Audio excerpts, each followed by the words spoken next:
Então, ó, a dinâmica entre o que eu devo e o que eu preciso comer, e a dinâmica entre o que eu gosto barra o que eu quero comer.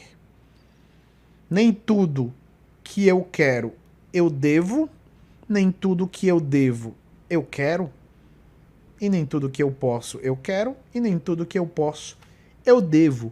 Já diria Mário Sérgio Cortella, né? A felicidade aparece quando aquilo que eu posso é aquilo que eu quero e é aquilo que eu devo. Quando há um conflito entre esses três, aí a infelicidade surge. Então, a gente sempre tem que buscar fazer aquilo que a gente pode, aquilo que a gente quer e aquilo que a gente deve. Isso, em termos de trabalho, é se encontrar. Graças a Deus, hoje eu posso fazer o que eu posso, o que eu quero e o que eu devo, na minha concepção, né? Quantas vezes você tem que estudar o que você não quer para você, no futuro, poder estudar o que você quer? Todo mundo passa por isso. Eu passei por isso, né? É um processo natural. A gente tem que saber também o que é fase, né? Olha, já tô voltando ao coach. Vamos! E aí eu tenho o panorama geral. Só ver aqui os comentários do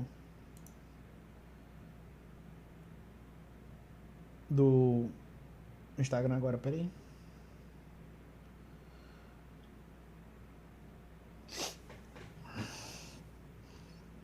Só vendo os comentários, peraí.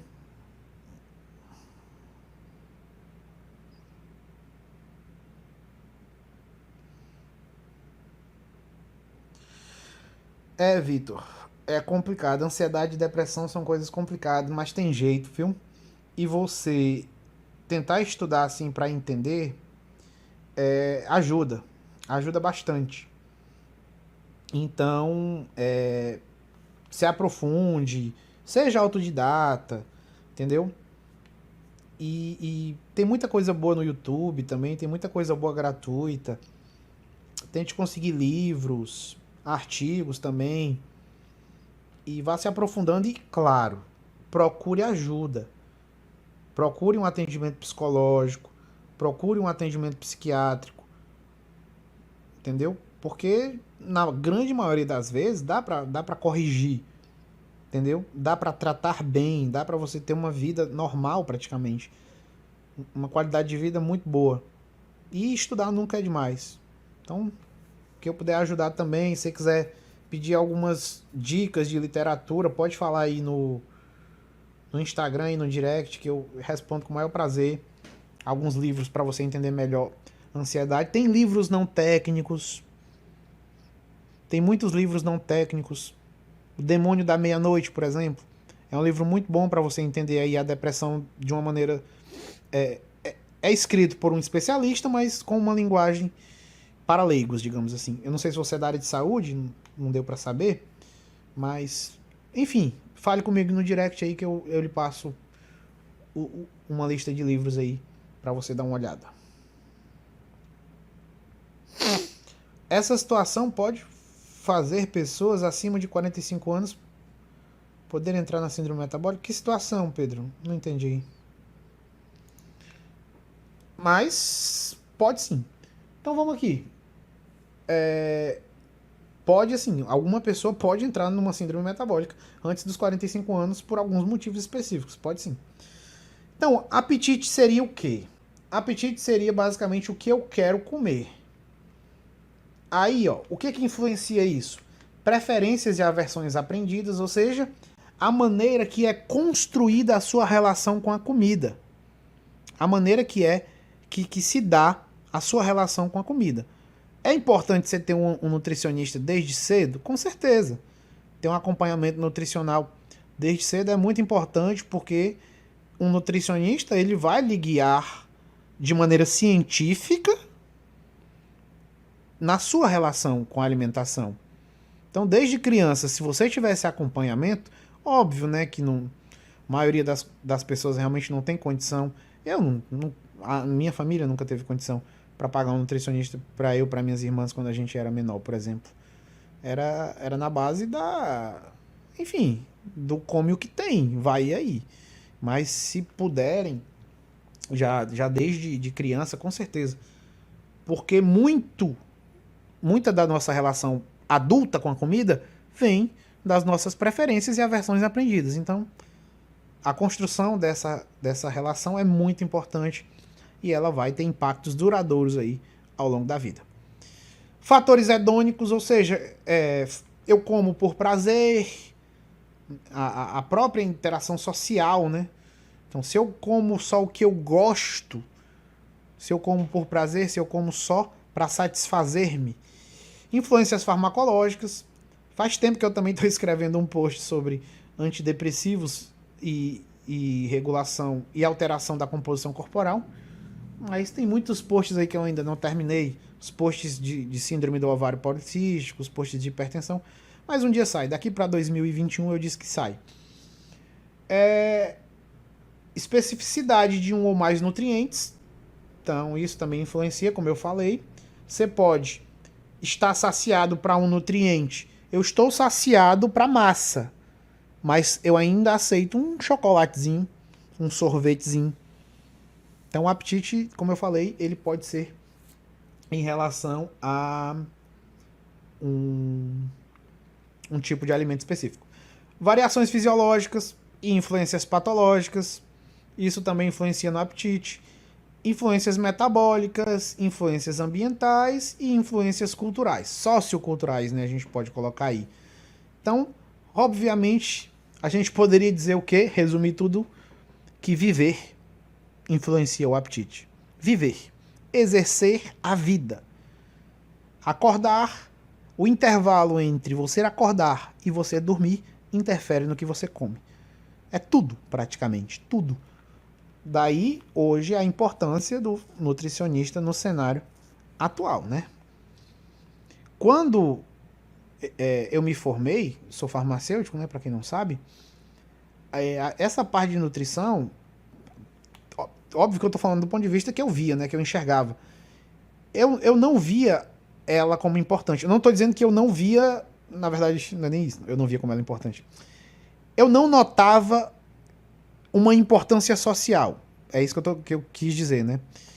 Eu não via a sociedade dando uma importância à parte nutricional. Tanto que quando eu me formei, eu conhecia pouquíssimos estudantes de nutrição e nutricionistas. Isso em 2011, 2012. Mas pelo menos dos 6, 5 anos, dos últimos 6, 5 anos, eu vejo uma valorização muito grande, apesar de ter muita blogueira aí se metendo, né? Mas eu consigo perceber hoje uma valorização muito importante. Claro que hoje o meu público, e também eu sou cercado por esse ambiente, então óbvio que a minha bolha vai ter muito disso. Mas eu noto uma valorização crescente, a ciência cada vez mais clara, não que ela nunca fosse, ela sempre foi, na verdade, mas ainda restam muitas dúvidas para as pessoas leigas. Água com limão em jejum emagrece? Aeróbico em jejum, suplementação, termogênico. Então tem muitas coisas ainda que para os leigos são desconhecidas. Para a gente que é da área, talvez nem tanto. A gente faz piada muitas vezes com essas coisas e tal.